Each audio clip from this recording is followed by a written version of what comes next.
C'est la clôture d'une saison riche en trophées et en émotions. Et comme chaque année à Villard-de-Lans, le Vercors fête le retour de ses champions. Cette fois, c'est sur la glace que les 27 athlètes de la team Vercors ont pu retrouver leurs supporters. C'est le retour de nos champions, des champions du Vercors. C'est la 6e édition. Donc un territoire et un Vercors qui s'illustrent principalement en nordique, mais pas uniquement, aussi en freeride, comme on a pu le voir tout à l'heure, en ski alpin, en danse sur glace, en hockey. Chaque année, il y a des petites surprises. Et nos athlètes, nos champions, on les soumet à des épreuves. Et cette année, l'épreuve, c'est le hockey sur glace, comme on peut le voir derrière moi. Alors les champions ont revêtu l'armure des hockeyeurs pour se mesurer à l'équipe locale dans un match d'exhibition. On joue à 7 contre 5, donc voilà, après on joue contre l'équipe des ours. Je suis pas un grand joueur, très loin de ça. Je suis meilleur sur les skis de fond, mais c'était un très beau moment passé avec toute l'équipe et ouais, voilà, j'ai apprécié le moment. La soirée a servi à prendre du recul sur cette saison très réussie pour l'athlète villardien.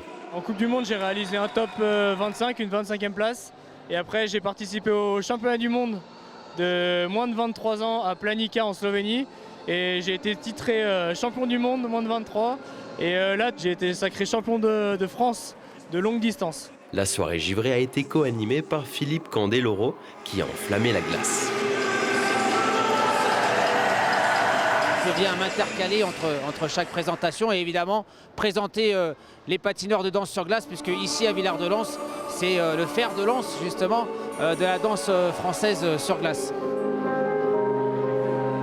Tout le massif du Vercors a éprouvé les joies, mais aussi les peines des sportifs locaux.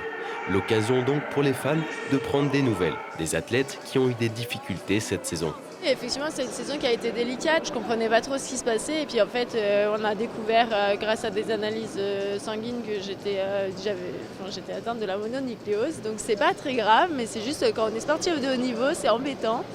Donc j'ai préféré m'éloigner un petit peu de la compétition. De toute manière, j'avais pas beaucoup de choix. Le corps ne voulait plus. Donc j'ai profité pour faire autre chose, vivre un peu différemment. Après, je suis revenue un peu à la compétition, plus pour l'envie et le plaisir que pour la performance.